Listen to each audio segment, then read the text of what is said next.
Good morning all of you. आशा करता हूँ आप सब अच्छे होंगे। So students, today we will discuss lecture number 1 of electronic spectra of transition metal complexes. तो देखिए, ट्रांजिशन मेटल यानी आपको पता है डी ब्लॉक एलिमेंट्स, ठीक है, यानी जो एस और पी के बीच में आ रहे हैं, ट्रांजिशन। सो ट्रांजिशन मेटल के कॉम्प्लेक्सेस का इलेक्ट्रॉनिक स्पेक्ट्रा आपको आगे आने वाले लेक्चर्स में बताऊंगा अभी स्पेक्ट्रा किस तरह से होता है। लेकिन स्पेक्ट्रा क्या है कि एक तरह की इंफॉर्मेशन है किसी कॉम्प्लेक्स की, उसके बारे में हमें इंफॉर्मेशन मिलेगी। और इलेक्ट्रॉनिक मतलब इलेक्ट्रॉन की वजह से, ठीक है।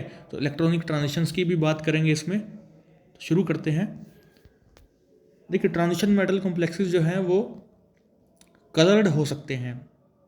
तो अब बात आती है कि कलर्ड क्यों होंगे। The colour is due to electronic transitions occurring between d orbitals. मैंने डी ऑर्बिटल्स लिया क्योंकि ट्रांजिशन मेटल्स की बात कर रहे हैं। So occurring between d orbitals of the metal giving rise to electronic spectra. Spectra is just like हमारे जैसे फिंगरप्रिंट होते हैं, हमारे बारे में इंफॉर्मेशन देते हैं, वैसे ही जो स्पेक्ट्रा है वो इन कॉम्प्लेक्सेस के बारे में इंफॉर्मेशन देता है। तो ट्रांजिशंस जो है, इलेक्ट्रॉनिक ट्रांजिशंस, वो कैसे हो सकती है। देखिए, जैसे ये लेवल है तो ये एब्जॉर्प्शन हुआ और इलेक्ट्रॉन नीचे से ग्राउंड लेवल से अपर लेवल में चला गया, या कह लीजिए होमो से ल्यूमो में चला गया, या ग्राउंड लेवल से अपर लेवल में चला गया। तो ये तो होगी एब्जॉर्प्शन। इसकी वजह से भी हमें कुछ इन्फॉर्मेशन मिलेगी। और जब इलेक्ट्रॉन आता है नीचे वापस, तब भी वो एनर्जी रिलीज करता है, तो उसको बोलते हैं एमिशन। तो एब्जॉर्प्शन स्पेक्ट्रोस्कोपी जो एब्जॉर्प्शन के साथ डील करेगी, और जो एमिशन के साथ डील करेगी, that will be emission spectroscopy. But here we will discuss basis of electron absorption spectroscopy. Transition metal complexes absorb light of particular wavelength and they show complementary color to the color of light absorbed। देखिए, एक artist colour wheel होता है, मैंने पहले भी आपको class में बताया हुआ है, मैं दोबारा बताता हूँ।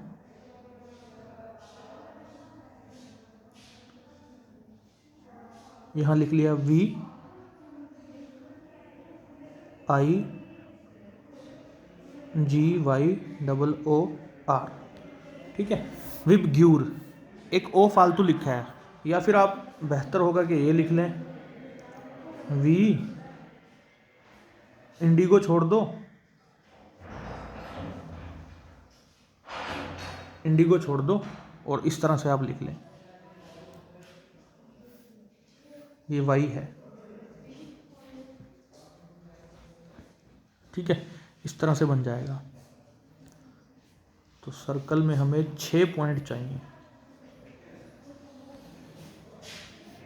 तो अब यहाँ वी लिखा हमने, यहाँ बी लिखा, यहाँ जी, यहाँ वाई लिख लो, यहाँ ओ, यहाँ आर। तो ये ज़्यादा बढ़िया रहेगा कि इंडिगो और ब्लू लगभग एक तरह से, वायलेट ब्लू के बीच में जो इंडिगो आता है लगभग इन्हीं के जैसा होता है। तो उसको आप ड्रॉप कर दें, इसको भी चला सकते हैं, इसको भी चला सकते हैं, बेहतर है ये वाला, ठीक है। तो इसमें देखिए कलर चेंज कर लेते हैं। जो वायलेट है, तो यहाँ पे मैं कलर मैंने ले लिया है, ओके, ग्रीन कलर ले लिया। देखिए यहाँ वायलेट है, अगर वायलेट कलर की लाइट एब्जॉर्ब करते हैं तो उसके सामने वाली कौन सी है, येलो, ठीक है। यानी कि वायलेट कलर की लाइट अगर फॉल करती है तो येलो कलर दिखाई देगा, यही लिखा है ना, they will show complementary colour to the colour of the light absorb. तो मैं क्या बात कर रहा था, मैं बात कर रहा था कि अगर यहाँ लेते हैं ब्लू, ले लेते हैं कि ब्लू कलर की लाइट अगर फॉल करी तो इसके सामने क्या है, अपोजिट ऑरेंज है, तो यानी ऑरेंज दिखाई देगा। कुछ इस तरह से रहने वाला है, ठीक है। चलिए, इसको बोलते हैं आर्टिस्ट व्हील या आर्टिस्ट कलर व्हील। इसके बाद हम आगे बढ़ते हैं।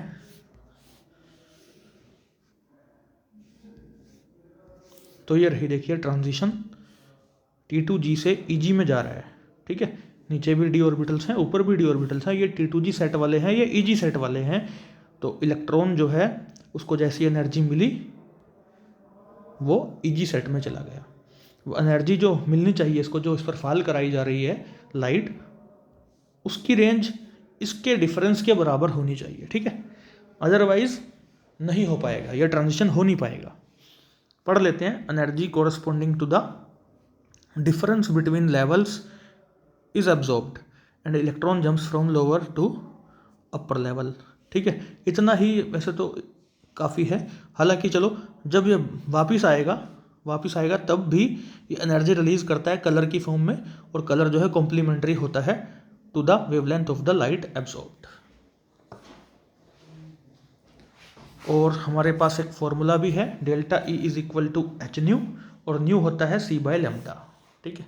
लेकिन एब्जॉर्प्शन की बात कर रहे हैं हम केवल, ठीक है, मेनली हम एब्जॉर्प्शन की बात कर रहे हैं, एब्जॉर्प्शन स्पेक्ट्रोस्कोपी की बात कर रहे हैं।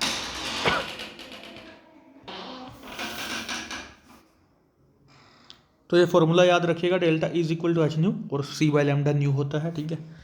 चलिए, the extent of intensity of absorption of light of a particular wavelength by a species in solution can be calculated by Beer Lambert law.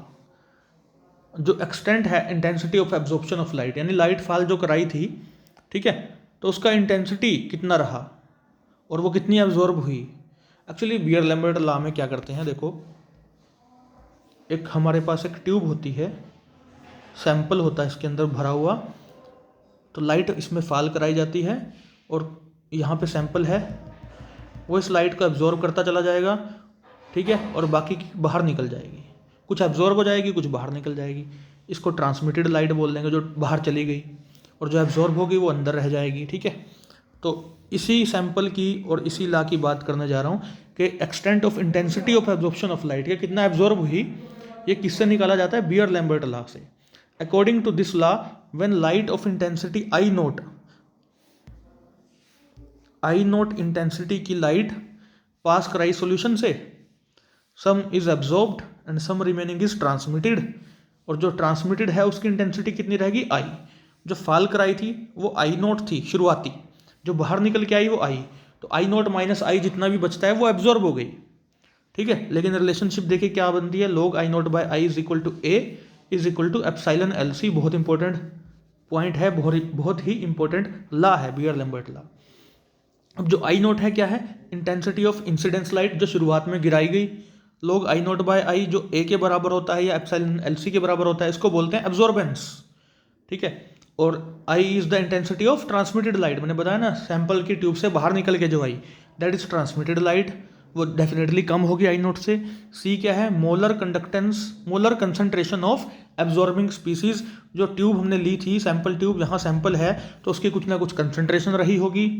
Epsilon क्या है, ये कांस्टेंट है जिसका नाम होता है मोलर एक्सटिंक्शन कोएफिशिएंट या मोलर एब्जॉर्प्टिविटी, इसकी यूनिट पूछी जाती है कई बार 1 मार्क में, ठीक है, लीटर पर मोल पर सेंटीमीटर। और जो एल है, छोटा एल यहाँ दिखाई दे रहा है आपको, that is the path length, कि यह ट्यूब कितनी लंबी है, एल सेंटीमीटर है, ठीक है, एल मतलब 1 सेंटीमीटर 2 सेंटीमीटर जो भी है, तो वो इसकी पाथ लेंथ होती है, ठीक है, जनरली 1 सेंटीमीटर होता है, जो भी है अलग भी हो सकती है, ठीक है। लेकिन यहाँ पे आपको ये फॉर्मूला याद रखना चाहिए, बीयर-लैम्बर्ट लॉ की डेफिनेशन याद रखनी चाहिए, इनको क्या कहते हैं ये याद रखना चाहिए, ठीक है। तो इस तरह से चीज़ें याद रख सकते हैं आप। पाथ लेंथ हमेशा सेंटीमीटर में याद रखनी चाहिए जो भी होगी, ठीक है। हो सकता है आपको सेंटीमीटर में ना दें तो आपको बदलना पड़ता है अगर न्यूमेरिकल आता है, ठीक है, ध्यान में रखिएगा। Term symbols and coupling schemes, तो ये एक नया टॉपिक है आप लोगों के लिए, ठीक है, इससे पहले आपने कभी नहीं पढ़ा होगा ये, तो इस पे बड़े आराम से हम काम करेंगे। चलिए शुरू करते हैं। Energy states in a molecule are complicated. देखिए कॉम्प्लिकेटेड क्यों है ये बस थोड़ी देर में आपको पता चल जाएगा, कुछ स्लाइड्स आने वाली हैं वहाँ पे आपको बताऊंगा कि कॉम्प्लिकेटेड क्यों है। क्योंकि इलेक्ट्रॉन्स हैं, मान लीजिए 2 हैं, तो उनकी अलग अलग अरेंजमेंट पॉसिबल है, उसके कॉरस्पॉन्डिंग उनकी अलग अलग स्टेट्स पॉसिबल होंगी, तो इसलिए ये आपको पता चल जाएगा कि कॉम्प्लिकेटेड है, ठीक है। The interactions between electrons in a molecule make the spectra of transition metals are more complicated. ये जो इंटरेक्शन इलेक्ट्रॉन्स के मध्य में होंगी उसकी वजह से ये कॉम्प्लिकेटेड बनने वाला है, मैं दिखाऊंगा आपको थोड़ी देर में। Before proceeding towards spectra of transition metal complexes we must have understanding of spectroscopic terms. तो स्पेक्ट्रा की तरफ जाने से पहले हमें स्पेक्ट्रोस्कोपिक टर्म्स करनी पड़ेंगी, ठीक है। तो इन स्पेक्ट्रोस्कोपिक टर्म्स को करेंगे, लेकिन इनको करने से पहले एक बार रिवीजन कर लेते हैं क्वांटम नंबर्स की। बीएससी फर्स्ट सेमेस्टर में मैंने ये कराए हुए हैं, वैसे आप तो ऑलरेडी थर्ड ईयर में हैं, आप पढ़ चुके होंगे, लेकिन फिर भी एक क्विक रिवीजन मैं इनकी कराने वाला हूँ। अब बहुत ज़्यादा डिटेल में नहीं जा रहा, ठीक है। डिटेल में लिख रखा है, लेकिन मैं आराम आराम से जो इंपॉर्टेंट पॉइंट है बस वही उठाऊंगा ताकि हम आगे बढ़ सकें, ठीक है। Bohr proposed that quantum numbers are those numbers required to specify position and energy. Position और एनर्जी ऑफ इलेक्ट्रॉन अगर बतानी है तो इसने कहा क्वांटम नंबर का यूज़ करो। Schrodinger wave equation was solved for hydrogen atom, और इसने 3 दिए हमें quantum number N, L, M। S इसने नहीं दिया, मैं पहले बहुत बार बता चुका हूँ। Fourth quantum number later on propose किया गया, जिसको बोलते हैं स्पिन क्वांटम नंबर। ये स्पिन के बारे में इंफॉर्मेशन देता है। थोड़ा सा फास्ट चलूंगा क्योंकि ये आपको आते हैं। प्रिंसिपल क्वांटम नंबर N से डिनोट करते हैं बेटा, 1 2 3 हो सकता है, 0 नहीं होता है। और N इज इक्वल टू 1 का मतलब K, 2 का मतलब L, M, N, ये आपको पता है, ठीक है। थोड़ा सा फास्ट चलूंगा यहाँ पे। Principal quantum number also determine energy, और एनर्जी का फॉर्मूला ये रहा, ये रहा, ये रहा, ठीक है। किलो जूल पर मोल में आप याद रख लो, या ये वाला याद रख लो, या जूल पर एटम याद रख लो। Principal quantum number also gives information about the average distance के बारे में भी इंफॉर्मेशन मिल जाती है हमें, ठीक है, फ्रॉम द न्यूक्लियस। और एनर्जी भी देता है, वो ऊपर बता ही दिया, ठीक है। चलिए आगे बढ़ते हैं हम। एजीम्यूथल या सब्सिडियरी क्वांटम नंबर, तो इसकी वैल्यू जो होती है, इसको L से डिनोट करते हैं, छोटे L से, ठीक है। ये एक तरह की क्विक रिवीजन आपकी चल रही है बच्चों क्वांटम नंबर्स की। इसके बाद फिर से मैं स्लो कर जाऊंगा, स्पीड कम कर दूंगा। तो L की वैल्यू 0 से n-1 होती है, ठीक है।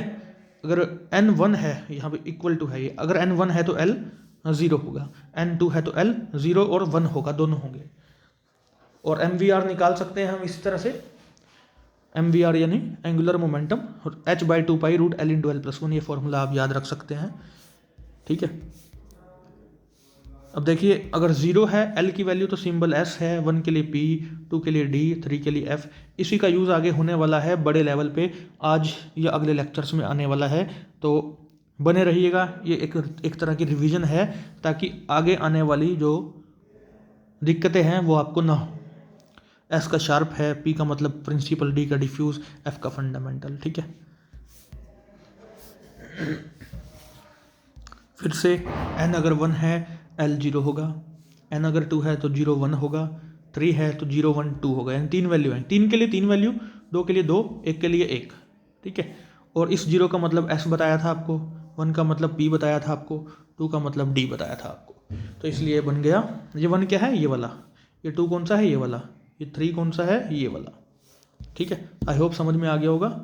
1 और 0 का मतलब S, तो ऐसे ही 2S बन जाएगा, ऐसे ही 2P बन जाएगा, 3S बन जाएगा, 3P बन जाएगा, 3D बन जाएगा।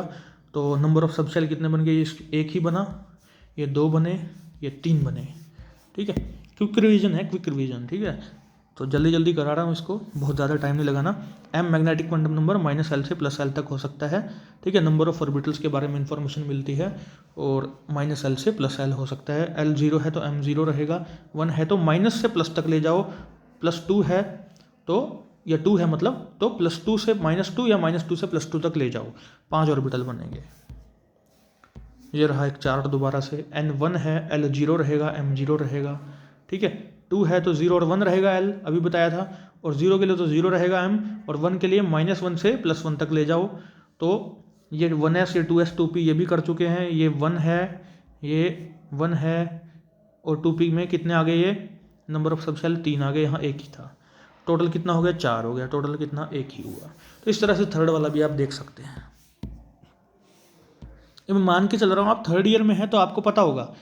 अगर फिर भी आपको और डिटेल में करना है तो क्वांटम नंबर मैंने डाल रखे हैं अपने यूट्यूब चैनल पर, ठीक है। उसका लिंक मैं अलग से भेज दूंगा। मैंने वहाँ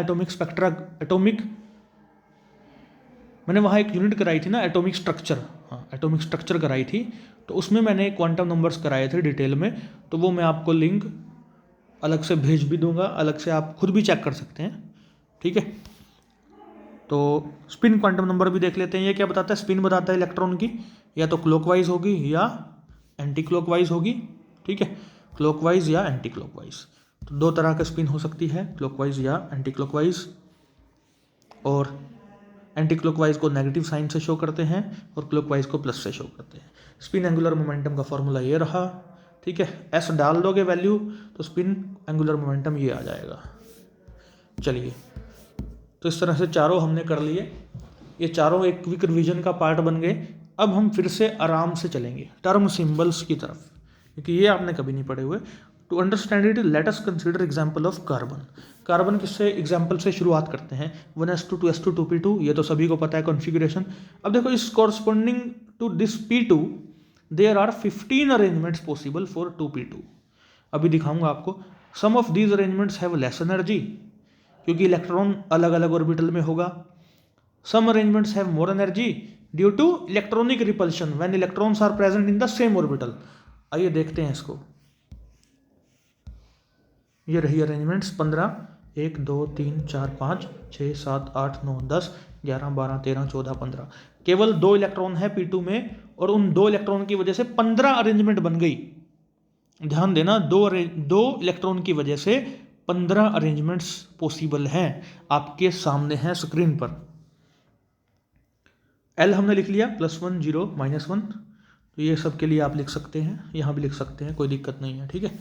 अब देखो 2 इलेक्ट्रॉन ऐसे रख सकते हैं आप ऐसे रख सकते हैं, आप इसमें रख सकते हैं। आप दोनों को उल्टा कर दीजिए, दोनों को उल्टा, दोनों को उल्टा, एक ऊपर एक नीचे, एक ऊपर यहाँ एक नीचे, एक पहले सेल में एक तीसरे में, मतलब ठीक है, ऊपर नीचे।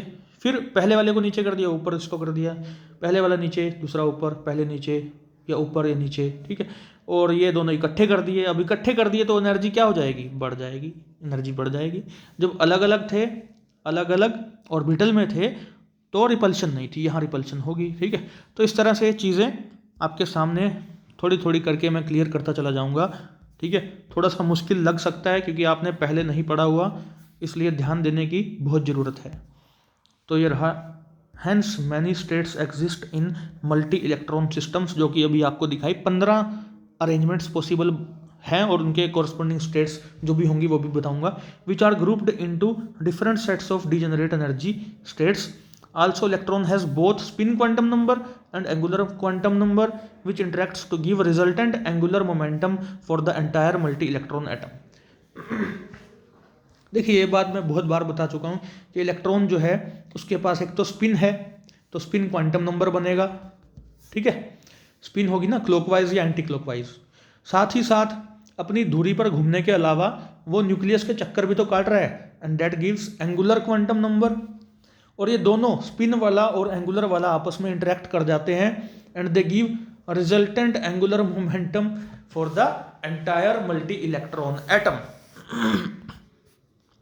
ठीक है। They give resultant angular momentum for the entire multi electron atom.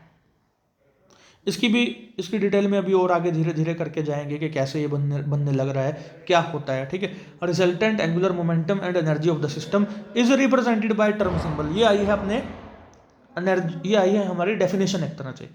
The resultant angular momentum and energy of system is represented by term symbol. तो टर्म सिंबल क्या है, एक तरीका है किसी चीज को रिप्रेजेंट करने का, लेकिन वो चीज क्या है, एंगुलर मोमेंटम, कौन सा, रिजल्टेंट, ठीक है, और एनर्जी, यानी दो चीज़ों को रिप्रेजेंट करने का एक तरीका है जिसको बोलते हैं टर्म सिंबल, ठीक है। तो ये 15 अरेंजमेंट मैं आपको दिखा चुका हूँ। अब term symbols are used to indicate electronic configuration and the resultant angular momentum of an atom या एनर्जी। इन सबको रिप्रेजेंट करने का तरीका आपको बताया, और ये है असली टर्म सिंबल। आप सबसे ऊपर लिखेंगे लेफ्ट हैंड साइड 2s+1, यहाँ आएगा L और L के पैर में जाएगा J, ठीक है। ये आपको याद करना पड़ेगा कि ये है तरीका रिप्रेजेंट करने का। अब S क्या है, total spin angular quantum number, L क्या है, total orbital angular quantum number, और J क्या है, एंगुलर मोमेंटम क्वांटम नंबर, ठीक है। S वही स्पिन की वजह से आएगा, इलेक्ट्रॉन की स्पिन है भाई, क्लॉकवाइज या एंटी क्लॉकवाइज। L किसकी वजह से आएगा, ऑर्बिटल, क्योंकि वो घूम रहा है न्यूक्लियस के अराउंड या ऑर्बिटल में घूम रहा है, तो वहाँ से आएगा orbital angular momentum quantum number. और S और L जब आपस में कपल कर जाते हैं, इंटरेक्ट कर जाते हैं, तब बनता है J, total angular momentum quantum number. और 2s+1 को क्या बोलते हैं, spin multiplicity of the state, ठीक है, spin multiplicity of the state. साथ ही साथ बुक को भी रेफर करें, ठीक है। हालांकि बुक की ज़रूरत नहीं पड़ेगी, लेकिन फिर भी मैं चाहूँगा कि बुक को आप पढ़ें।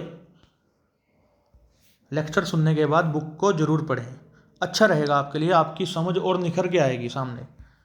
चलिए अब देखिए, मैंने आपको बताया था, मैंने आपको क्वांटम नंबर कराए थे और उसमें अभी थोड़ी देर पहले बताया था कि L की वैल्यू अगर 0 है, 1 है, 2 है, 3 है, तो कॉरस्पॉन्डिंग क्या आता है भाई, small s p d f, ये वाले ऑर्बिटल आते थे, s orbital p d f।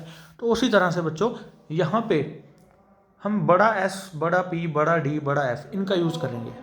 देखो बड़े L की वैल्यू 0 है तो स्ट्रेट क्या आएगी S, 1 है तो P, 2 है तो D, ऐसे, ठीक है।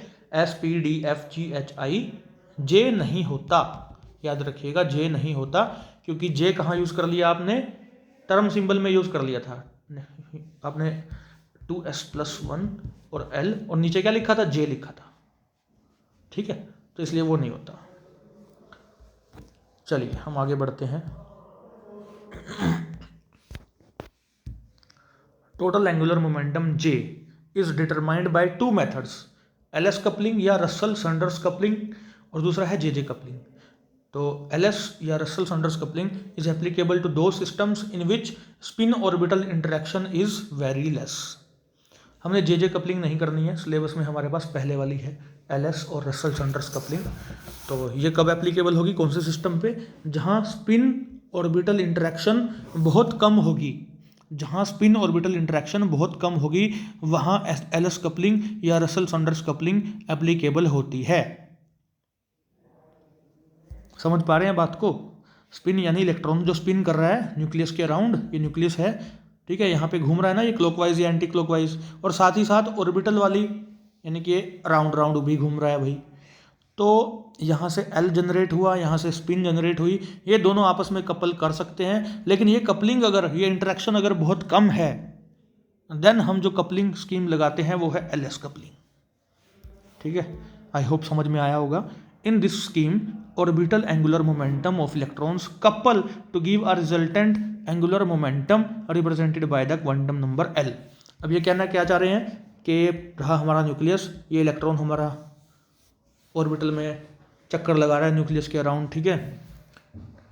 और अब क्या है कि मान लीजिए दो इलेक्ट्रॉन हैं,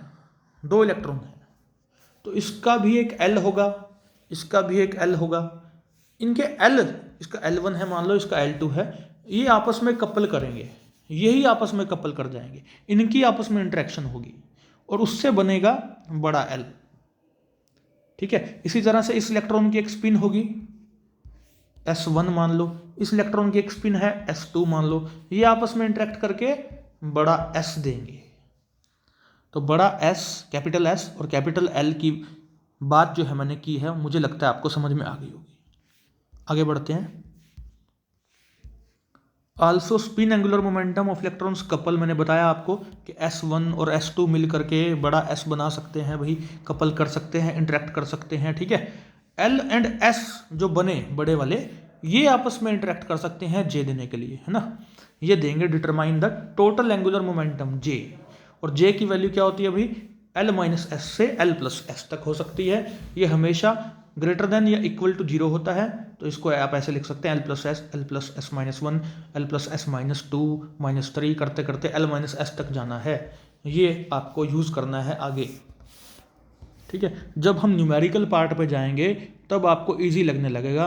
एक और आपको मैं ये हिदायत दूंगा कि ये जो वीडियो है पहला, इसको देखने के एकदम बाद दूसरा वीडियो भी देखेंगे, दूसरा देखने के बाद तीसरा भी देखेंगे, मतलब इसको आप एक ही दिन लगा के कंटिन्यूसली देखना। अब ऐसा मत करना कि गैप आ जाए बीच में, फिर थोड़ी दिक्कतें बढ़ जाएंगी, ठीक है। बल्कि एक वीडियो देखा फिर बुक से पढ़ लो, मैं तो कहूँगा, मतलब एक दिन पूरा दे दो इसको, सारे सब्जेक्ट बाकी छोड़ दो एक दिन के लिए, इसको पूरा दिन दे दो, ठीक है। चलिए आगे देखते हैं। ओके, यहाँ पे हमारा पहला लेक्चर ख़त्म होता है। इसके बाद का जो भी मैंने कंटिन्यू करना है, सेकंड लेक्चर में मैं कंटिन्यू करता हूँ, और मैं चाहूँगा कि आप बुक का साथ ना छोड़ें अब की बार, ठीक है। हालांकि सब कुछ लिख दिया मैंने, बोल भी दिया है, उसके बावजूद मैं चाहता हूँ कि आप बुक को पढ़ें इस यूनिट के लिए, क्योंकि थोड़ा सा आपको अलग सी लगने वाली है, ये थोड़ी मुश्किल लग सकती है, ठीक है। चलिए, thank you very much. Save bird, save animals, thank you very much, जय हिंद।